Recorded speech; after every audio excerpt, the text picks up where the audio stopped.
딸 윤정의 집 초인종을 누르는 순간 가슴 한편이 묘하게 무거워졌습니다. 문이 열리고 손녀 수아가 제 품으로 뛰어들었죠. 작은 몸뚱이가 안기는 감촉은 여전히 따뜻했지만 뭔가 달랐어요. 아이의 어깨에 힘이 들어가 있었습니다. 할머니, 보고 싶었어요. 수아의 목소리는 밝았지만 눈빛엔 그림자가 어려 있었어요. 30년 넘게 교단에 섰던 사람으로서 아이들의 눈빛만큼 정직한 건 없다는 걸 잘 압니다. 거실로 들어서자 윤정이 소파에 앉아 있었어요. 제 딸이 이렇게 헬쑥해 보인 적이 있었나 싶을 정도였죠. 엄마, 며칠만 수아 좀 봐줄래요? 회사 일이 너무 바빠서. 윤정의 목소리엔 피로가 가득했습니다. 아니, 피로보다 더 깊은 무언가였어요. 제가 손을 내밀자 딸은 잠깐 움찔했죠. 그 미세한 반응이 제 가슴을 찔렀습니다. 집안은 깔끔했어요. 먼지 하나 없이 정돈되어 있었죠. 하지만 이상했습니다. 생활의 흔적이 너무 없었어요. 냉장고에 붙은 수아의 그림도 모서리가 정확히 맞춰져 있고 소파 쿠션도 밀리미터 단위로 가지런했죠. 살아 숨쉬는 집이 아니라 전시장 같았습니다. 저녁을 준비하는 동안 수아가 제 옆에 쪼르르 붙었어요. 평소 같으면 거실에서 뛰어놀 나이인데 아이는 제 치마폭을 붙잡고 놓지 않았습니다. 할머니, 여기서 오래 있어요? 응, 며칠 있을 거야. 다행이다. 아이의 작은 한숨이 귓가에 맴돌았어요. 6살 아이가 무슨 한숨을 쉬나 싶어 마음이 저렸습니다. 저녁 6시 현관문이 열리는 소리가 들렸어요. 사위 상우가 돌아온 거죠. 정장 차림의 그는 언제나처럼 단정했습니다. 제게 다가와 공손히 인사했어요. 어머님 오셨어요? 멀리서 오시느라 수고 많으셨습니다. 완벽한 존댓말, 적당한 미소. 하지만 그의 눈을 보는 순간 등골이 서늘해졌어요. 차갑고 날카로운 무언가가 그 안에 숨어 있었습니다. 사람의 눈은 거짓말을 하지 못해요. 30년간 교사로 살며 배운 진리였죠. 식탁에 둘러앉았을 때 이상한 광경을 목격했습니다. 윤정이 상호의 눈치를 살피며 반찬을 집는 거예요. 마치 허락을 구하듯 조심스럽게. 제 딸은 원래 시원시원한 성격이었는데 말이죠. 수아야, 밥 먹어. 상호의 목소리가 낮게 깔렸습니다. 명령조였어요. 수아는 화들짝 놀라며 숟가락을 들었죠. 그 순간 아이가 국그릇을 살짝 엎질렀어요. 바닥에 국물이 튀었습니다. 미안해요. 아빠, 수아의 목소리가 떨렸어요. 상호의 표정이 순간 일그러졌다가 이내 원래대로 돌아왔습니다. 그 찰나의 변화를 저는 놓치지 않았어요. 괜찮아. 다음부턴 조심하면 되지. 부드러운 말투였지만 수아는 울음을 참으며 고개를 숙였습니다. 6살 아이가 국그릇 하나 엎지른 것 가지고 그렇게 겁을 먹다니. 제 심장이 쿵쿵 뛰기 시작했어요. 식사 후 설거지를 하는데 수아가 제 다리를 꼭 껴안았습니다. 할머니, 왜 그래, 우리 수아? 아빠는 화내면 무섭게 달라져요. 아이의 중얼거림이 주방에 울렸습니다. 그 순간 제 손에서 그릇이 미끄러질 뻔했어요. 윤정이 황급히 달려와 수아를 데려갔죠. 수아야, 할머니 방해하지 마. 딸의 목소리에도 긴장이 배어 있었습니다. 그날 밤 객실 침대에 누웠지만 잠이 오지 않았어요. 이 집의 공기가 겉보기와는 다른 무언가로 가득 차 있다는 확신이 들었습니다. 30년 교사 생활이 헛되지 않았어요. 위기를 감지하는 직감, 그게 제 안에서 울리고 있었습니다. 복도 너머로 들리는 낮은 목소리들, 윤정과 상우가 나누는 대화였지만 내용은 들리지 않았어요. 다만 딸의 목소리가 점점 작아지는 게 느껴졌죠. 천장을 올려다보며 생각했습니다. 이 집에서 도대체 무슨 일이 벌어지고 있는 걸까? 제 딸과 손녀를 지켜야 한다는 본능이 조용히 깨어나기 시작했습니다. 아침 식탁은 고요했습니다. 상호가 넥타이를 매만지며 신문을 읽고 윤정은 수아의 도시락을 싸고 있었어요. 평범한 아침 풍경이었죠. 하지만 그 평범함이 오히려 부자연스러웠습니다. 어머님, 커피 드시겠어요? 상호가 공손하게 물었어요. 제가 고개를 끄덕이자 그는 직접 커피를 내려주었습니다. 완벽한 사위의 모습이었죠. 하지만 컵을 건네는 그의 손가락이 순간 윤정의 어깨를 스쳤어요. 딸이 움찔했습니다. 미세한 반응이었지만 제 눈엔 똑똑히 보였어요. 고맙구나, 상호야. 제가 미소 지으며 말했습니다. 상호도 웃었어요. 하지만 그 미소가 눈까지 닿지 않았죠. 입꼬리만 올라간 기계적인 표정이었습니다.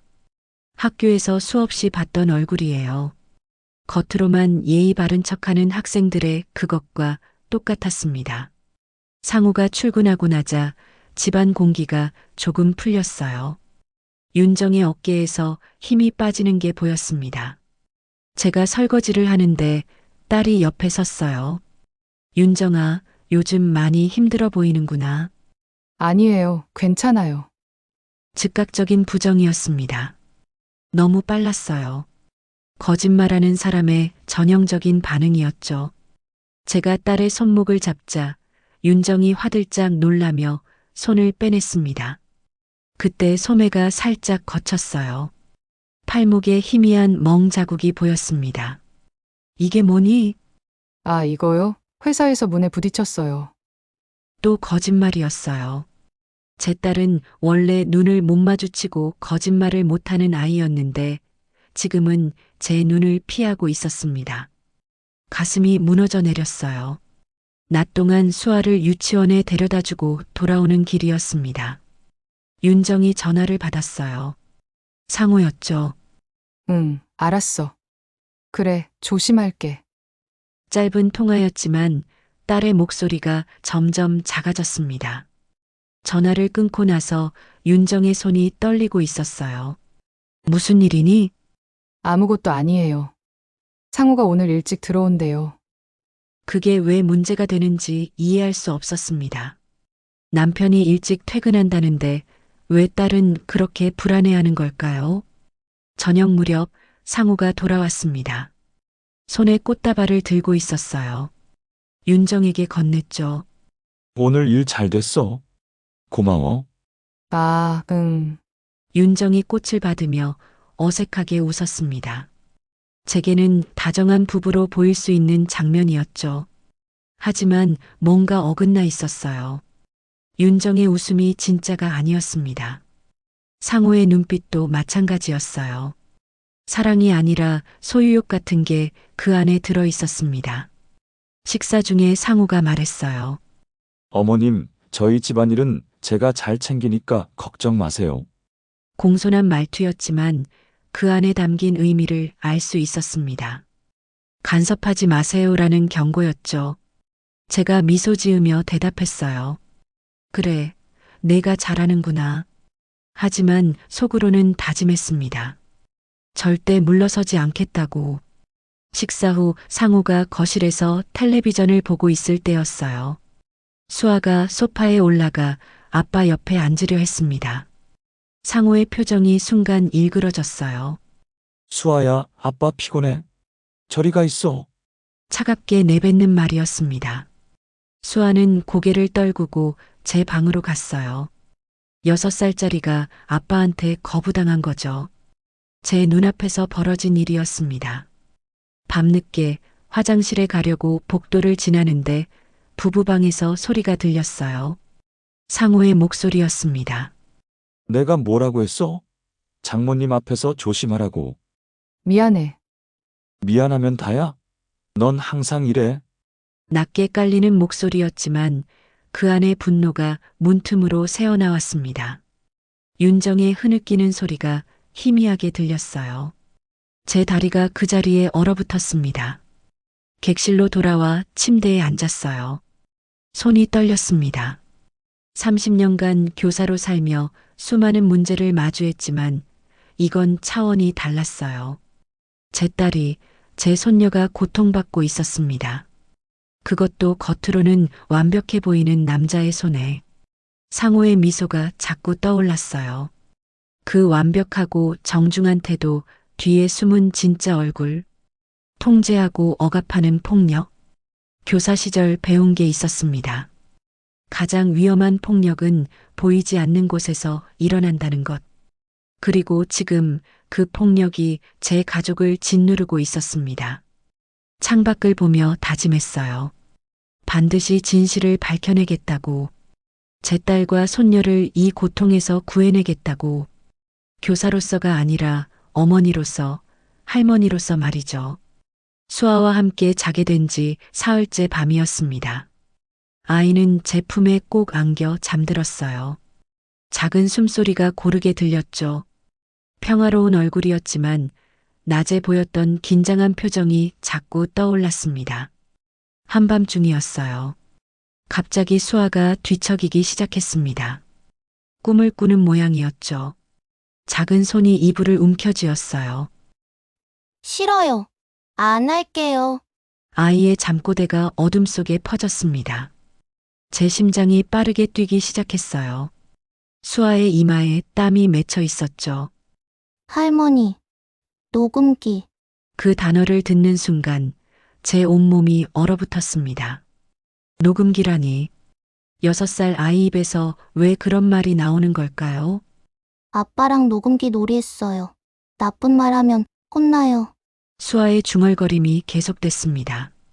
제 손이 저도 모르게 아이의 머리를 쓰다듬고 있었어요. 가슴이 터질 것 같았습니다. 녹음기 놀이라니. 그게 도대체 무슨 의미인가요? 아이가 다시 조용해졌어요.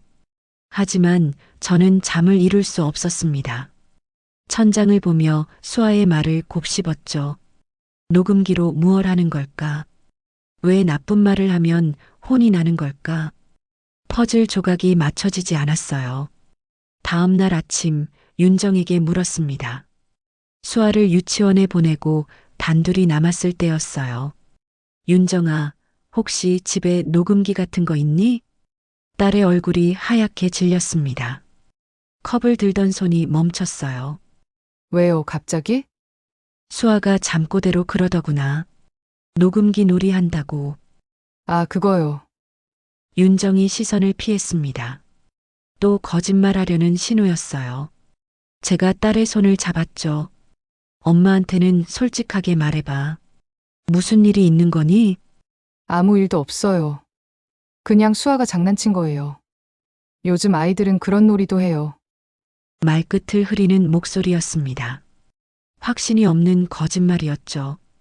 제가 더 캐묻지 않자 윤정은 황급히 자리에서 일어났어요. 회사 가야 해요.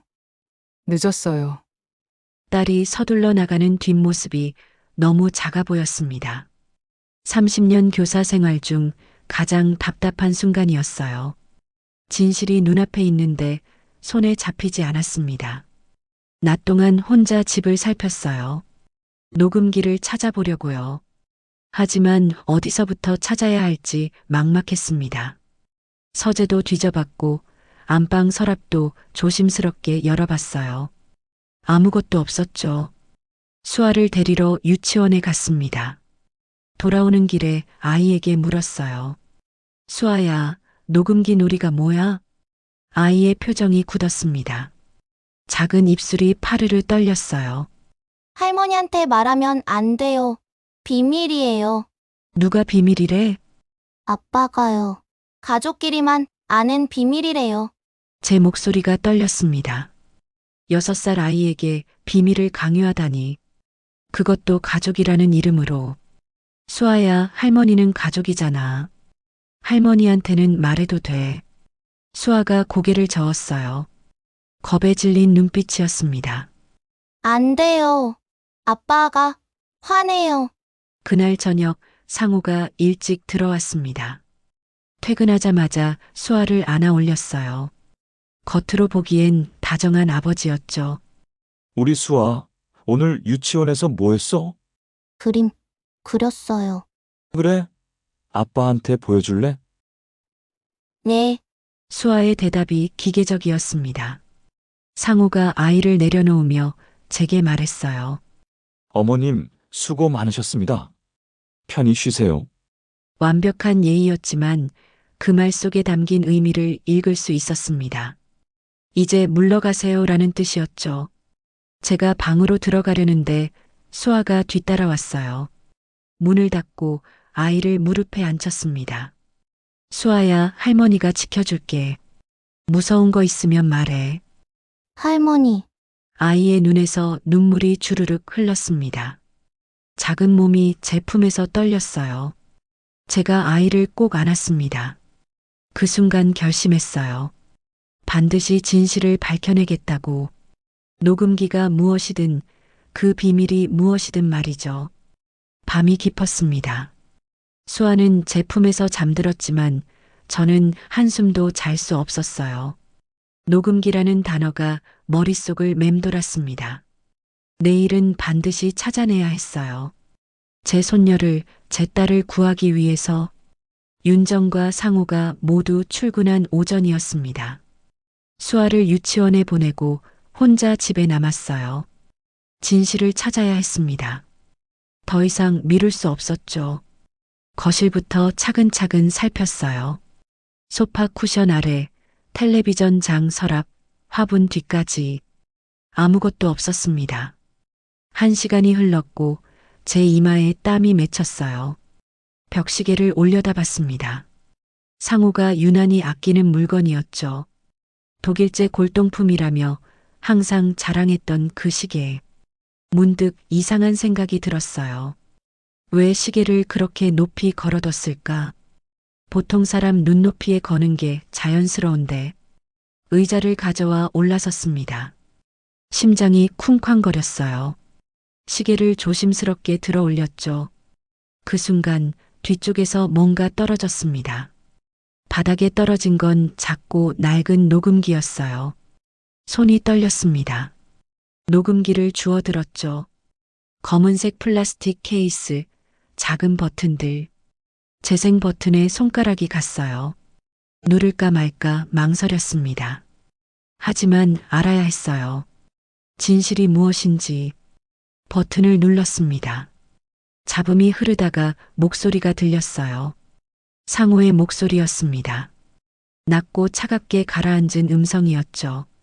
엄마가 말 안 들으면 아빠가 벌 줄 거야. 제 숨이 멎었습니다. 이어지는 말들이 귀를 찔렀어요. 가족은 비밀을 지켜야 돼. 밖에 나가서 이야기하면 안 돼. 알겠지? 네, 아빠, 수아의 목소리였습니다. 떨리고 작은 목소리. 제 손에서 녹음기가 미끄러질 뻔했어요. 착한 아이야. 그럼 엄마랑 수아가 행복하게 살 수 있어. 녹음이 끝났습니다. 제 다리에 힘이 풀렸어요. 의자에서 내려와 소파에 주저앉았습니다. 온몸이 떨렸죠. 이게 뭡니까? 상우는 아이를 길들이고 있었던 겁니다. 협박하고 통제하고 침묵을 강요하면서 녹음기로 자기 목소리를 반복해서 들려주며 세뇌시킨 거예요. 6살짜리를. 분노가 치밀어 올랐습니다. 30년 교사 생활 중 이런 분노는 처음이었어요.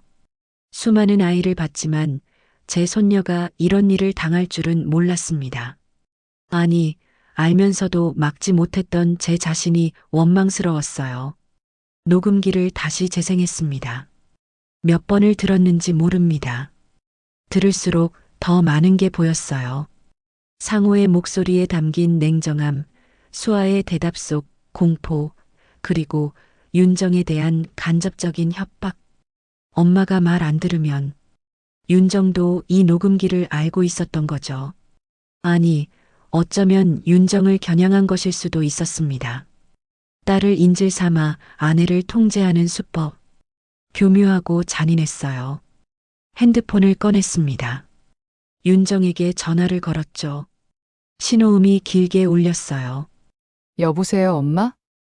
윤정아, 집에 와야겠다. 무슨 일이에요? 회사에서. 지금 당장 와. 엄마가 뭘 찾았는지 알아? 긴 침묵이 흘렀습니다. 윤정이 무엇을 찾았는지 알고 있다는 뜻이었죠. 엄마, 제발. 딸의 목소리가 떨렸습니다. 울먹이는 소리였어요. 윤정아, 이제 끝내야지. 이렇게 살 순 없어. 전화를 끊었습니다. 녹음기를 꽉 쥐었어요. 증거였습니다. 상호의 범죄를 입증할 증거. 하지만 이것만으론 부족할 수도 있었죠. 집안을 다시 살폈습니다. 더 있을지 모른다는 생각이 들었어요. 안방 옷장을 열었습니다. 윤정의 옷들 사이에서 뭔가 이상한 게 느껴졌어요. 긴팔 옷들만 가득했습니다. 한여름에도 입을 법한 얇은 가디건들이 줄지어 걸려 있었죠. 서랍을 열었습니다. 파운데이션이 여러 개 있었어요. 색이 진한 제품들이었습니다. 흉터나 멍을 가리는 용도. 제 손이 다시 떨렸어요. 책상 서랍을 열자 수첩이 하나 나왔습니다. 윤정의 것이었죠. 펼쳐보니 날짜가 적혀 있었어요. 7월 12일, 또 화를 냈다. 내 잘못이다. 8월 3일, 수아 앞에서 소리 질렀다. 조심해야 하는데. 9월 20일, 이번엔 참아야지. 수아를 위해서. 일기가 아니었습니다. 상호의 폭력을 기록한 문서였어요. 날짜마다 적힌 짧은 문장들이 제 가슴을 후벼 팠습니다. 딸이 혼자 이 고통을 견뎌왔다는 증거였죠. 현관문이 열리는 소리가 들렸습니다. 윤정이 돌아온 거예요. 딸이 안방으로 뛰어들어왔습니다. 붉게 충혈된 눈으로 저를 봤어요. 엄마, 그거 어떡해? 제가 녹음기와 수첩을 내밀었습니다. 윤정의 얼굴이 새하얗게 질렸어요. 이게 다 뭐니? 이게 내가 살아온 삶이니? 엄마, 윤정이 그 자리에 주저앉았습니다. 온몸이 떨리고 있었어요. 제가 딸을 껴안았죠. 얼마나 힘들었니? 왜 진작 말하지 않았어? 말할 수 없었어요. 상우가 수아를 데리고 떠나버린다고 했어요. 제가 말하면 수아를 못 보게 만든다고. 딸의 목소리가 흐느껴 나왔습니다. 제품에서 윤정이 엉엉 울었어요. 40년을 살며 처음 보는 딸의 모습이었습니다. 엄마, 저 정말 힘들었어요. 매일매일이 지옥 같았어요. 알아, 다 알아. 이제 괜찮아. 하지만 괜찮지 않았습니다. 아직 끝나지 않았어요. 상우가 돌아오기 전에 결정해야 했죠. 제가 딸의 어깨를 잡고 똑바로 쳐다봤습니다. 윤정아, 경찰에 신고해야 해. 안 돼요. 그 사람이 가만히 있지 않을 거예요. 그래서 더 신고해야지. 이대로 살 순 없어. 윤정이 고개를 저었습니다. 공포가 딸을 지배하고 있었어요. 하지만 제가 물러설 순 없었습니다. 교사로 30년을 살며 배운 게 있었죠.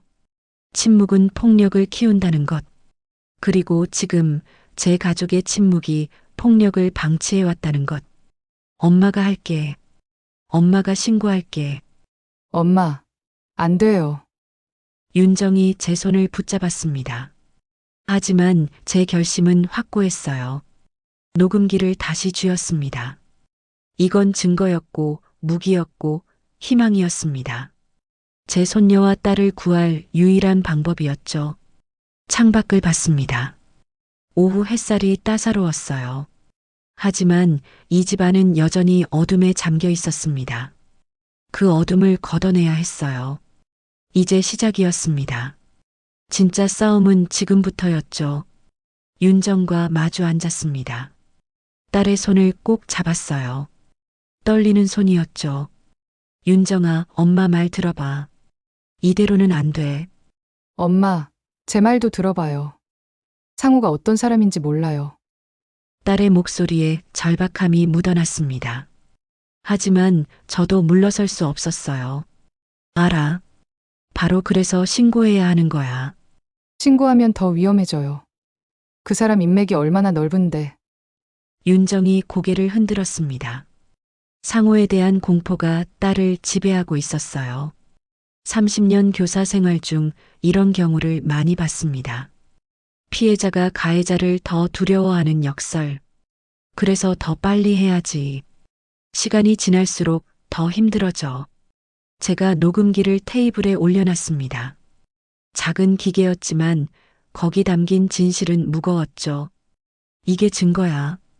이걸로 상호를 막을 수 있어. 증거만으론 부족해요. 그 사람은 말을 잘해요. 변명도 잘하고. 윤정의 목소리가 점점 작아졌습니다. 체념이 배어 있었어요. 제 가슴이 무너져 내렸습니다. 제 딸이 이렇게까지 무너져 있다니. 윤정아. 제가 딸의 턱을 들어 올렸습니다. 눈을 마주쳤어요. 넌 내가 가르쳤던 아이들보다 강한 사람이야. 혼자 회사 간부까지 올라갔잖아. 그런 내가 왜 이러니? 엄마, 전 더 이상 강하지 않아요. 딸의 눈에서 눈물이 흘렀습니다.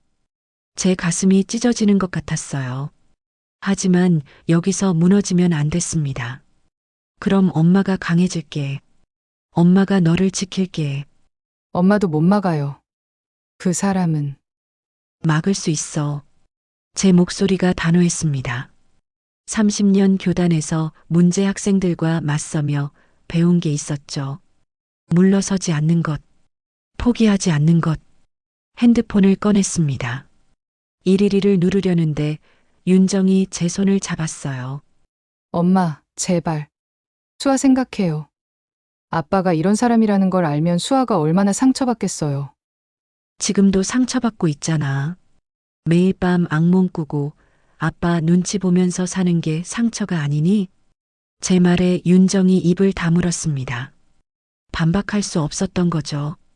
윤정아, 너 교사였던 엄마가 제자들한테 늘 뭐라고 했는지 알지? 침묵은 공범이라고. 내가 지금 침묵하는 건 상호의 폭력을 돕는 거야.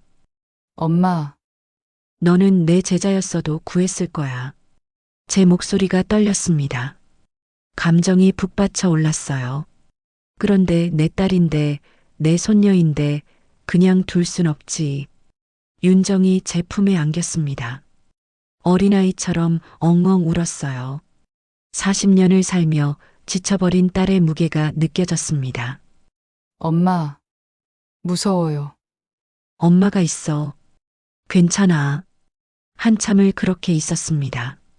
딸의 울음소리가 잦아들자 저는 다시 핸드폰을 들었어요. 이번엔 윤정이 막지 않았습니다. 지금 전화할 거예요? 그래. 더 늦기 전에. 상우가 퇴근하기 전에요? 응. 내가 수아 데리러 가 있어. 엄마가 경찰 올 때까지 집에 있을게. 윤정이 고개를 끄덕였습니다. 체념이 아니라 결단이었어요. 딸의 눈빛이 조금 달라져 있었습니다. 엄마, 고마워요. 뭐가? 저 대신 용기 내줘서요. 제가 딸의 머리를 쓰다듬었습니다. 윤정이 집을 나섰어요. 수아를 데리러 간 거죠. 혼자 남은 거실에서 112를 눌렀습니다. 112입니다. 무슨 일이십니까? 가정폭력 신고하려고요. 제 목소리가 떨렸지만 분명했습니다. 상황을 설명했어요. 녹음기 이야기, 딸의 멍자국, 수아의 공포, 모든 걸 쏟아냈습니다. 지금 계신 주소가 어떻게 되십니까? 주소를 말했습니다. 경찰이 곧 출동한다고 했어요. 전화를 끊고 소파에 앉았습니다. 손이 떨렸어요. 두려움이 아니었습니다. 분노와 슬픔이 뒤섞인 떨림이었죠. 30분쯤 지났을까요? 초인종이 울렸습니다. 경찰이었어요. 2명의 경찰관이 들어왔습니다. 신고하신 분이십니까? 네, 제가 신고했습니다. 녹음기를 건넸어요. 윤정의 수첩도 함께. 경찰이 녹음을 들었습니다. 표정이 굳어지더니 고개를 끄덕였어요. 이건 확실한 증거입니다. 정서적 학대에 해당하고요. 딸과 손녀를 보호해 주실 수 있나요? 물론입니다. 보호시설로 옮기는 절차를 밟겠습니다. 그때 현관문이 열렸습니다. 상호였어요. 일찍 퇴근한 거죠. 거실에 경찰이 있는 걸 보고 얼굴이 굳어졌습니다. 이게 무슨 일입니까? 상호의 목소리가 차가웠습니다. 하지만 저는 물러서지 않았어요. 당신이 한 일에 대한 대가야. 경찰이 상호에게 다가갔습니다. 녹음기를 들려줬어요. 상호의 얼굴이 하얗게 질렸습니다. 이건 오해입니다. 제가 설명. 경찰서에서 하시죠. 상호가 연행됐습니다. 나가면서 저를 쳐다봤어요. 분노에 찬 눈빛이었죠. 하지만 저는 눈을 피하지 않았습니다. 정면으로 마주봤어요. 문이 닫혔습니다. 혼자 남은 거실이 조용했어요. 다리에 힘이 풀려 소파에 주저앉았습니다. 끝났습니다. 아니, 이제 시작이었죠. 진짜 자유를 찾는 시작. 창밖을 봤습니다. 해가 지고 있었어요. 긴 하루였지만 의미 있는 하루였습니다. 제 딸과 손녀를 구한 날이었으니까요. 경찰서에서 돌아온 건 밤늦은 시각이었습니다. 진술을 하고 서류를 작성하고 앞으로의 절차를 안내받았어요. 지쳐 있었지만 마음은 가벼웠습니다. 윤정과 수아는 임시보호시설로 옮겨졌어요. 안전한 곳이라고 했죠. 내일 아침에 찾아가기로 했습니다. 빈집으로 돌아왔습니다. 상호의 흔적이 곳곳에 남아 있었어요. 하지만 이젠 두렵지 않았습니다. 그의 지배가 끝났으니까요. 소파에 앉아 핸드폰을 봤습니다. 윤정에게서 문자가 와 있었어요. 엄마 고마워요. 사랑해요. 짧은 문장이었지만 그 안에 담긴 의미가 컸습니다. 제 눈에서 눈물이 흘렀어요. 기쁨의 눈물이었죠. 잠을 청했지만 쉽게 오지 않았습니다. 지난 며칠이 주마등처럼 스쳐갔어요. 처음 이 집에 왔을 때의 불안, 상호의 차가운 눈빛, 수아의 떨리는 목소리, 그리고 녹음기를 발견한 순간의 충격.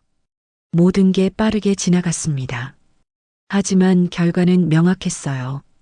제 가족이 자유를 찾았다는 것. 다음 날 새벽 눈을 떴습니다. 창밖에 햇살이 비치고 있었어요. 따뜻한 빛이었죠. 씻고 옷을 갈아입은 뒤 보호시설로 향했습니다. 시설은 조용한 주택가에 있었어요. 담당자가 안내해줬습니다. 작은 방에 윤정과 수아가 있었죠. 엄마, 수아가 달려와 제 품에 안겼습니다. 작은 몸이 따뜻했어요. 할머니, 여기 좋아요. 무섭지 않아요. 아이의 말이 제 가슴을 울렸습니다. 무섭지 않다는 것. 그게 얼마나 큰 의미인지 알았어요. 윤정도 일어나 저를 안았습니다. 딸의 얼굴에 미소가 있었어요. 오랜만에 보는 진짜 미소였죠. 엄마, 어젯밤 처음으로 푹 잤어요. 그래, 다행이구나. 셋이 함께 아침을 먹었습니다. 시설에서 준비해준 간단한 식사였지만 맛있었어요. 자유의 맛이었으니까요. 수아가 그림을 그리고 있었습니다. 크레파스로 알록달록하게 칠하고 있었어요. 다가가서 봤죠. 그림 속엔 세 사람이 있었습니다. 할머니와 엄마와 수아. 모두 웃고 있었어요. 해도 크게 그려져 있었습니다. 수아야, 이거 우리야? 응. 할머니랑 엄마랑 나 행복해요. 아이의 말에 눈물이 났습니다. 행복하다는 말. 6살 아이 입에서 나온 그 말이 얼마나 소중한지. 창가에 앉았습니다. 햇살이 따사로웠어요. 윤정이 옆에 왔습니다. 엄마, 앞으로 어떻게 살아야 할지 모르겠어요. 한 걸음씩 가는 거지. 천천히. 두렵기도 해요. 혼자 수아를 키워야 한다는 게. 혼자가 아니야. 엄마가 있잖아. 제가 딸의 손을 잡았습니다. 윤정이 제 어깨에 기댔어요. 고마워요, 엄마. 용기 내줘서. 뭐가 당연한 거지. 하지만 당연하지 않았어요. 많은 사람이 침묵합니다. 두려움 때문에, 체면 때문에, 복잡함 때문에. 하지만 저는 침묵하지 않았죠. 제 가족을 지키기 위해 수아가 그림을 들고 왔습니다. 할머니, 이거 선물이에요. 고마워, 우리 수아. 그림을 받아들었습니다. 아이의 순수한 마음이 담긴 선물이었어요. 제 눈에서 또 눈물이 흘렀습니다. 창밖을 봤습니다. 새들이 날아가고 있었어요. 자유롭게 제 가족도 이제 그렇게 날 수 있을 거라 믿었습니다. 아이의 말 한마디가 세상을 바꾸기도 하는구나. 혼자 중얼거렸습니다. 수아의 잠꼬대가 시작이었어요. 그 작은 목소리가 진실을 드러냈고 자유를 가져왔죠. 윤정이 말했습니다. 엄마, 전 이제 다시 시작할 수 있을 것 같아요. 그래, 그럴 수 있어. 딸의 눈빛이 달라져 있었습니다. 공포가 아니라 희망이 그 안에 있었어요. 해가 높이 떠올랐습니다. 새로운 하루가 시작됐죠. 아니, 새로운 인생이 시작된 거였습니다. 두려움의 밤이 끝나고 평화의 아침이 왔어요. 수아가 창가에서 노래를 불렀습니다. 밝은 목소리였어요. 제 가슴이 뭉클해졌습니다. 30년 교사 생활을 하며 많은 아이를 가르쳤습니다. 하지만 이번에 배운 게 있었어요. 가르치는 것보다 지키는 게 더 중요하다는 것. 그리고 사랑하는 사람을 위해서라면 얼마든지 용기를 낼 수 있다는 것. 윤정과 수아를 바라봤습니다. 제 딸, 제 손녀. 이제 안전합니다. 이제 자유롭죠. 그리고 이제 행복할 수 있어요. 커튼 사이로 햇살이 쏟아져 들어왔습니다. 따뜻하고 부드러운 빛이었어요. 그 빛 속에서 우리 셋은 미소 지었습니다. 진짜 미소였죠. 새로운 시작이었습니다. 세대의 용기가 만들어낸 평화. 그 평화 속에서 우리는 다시 살아갈 수 있었어요.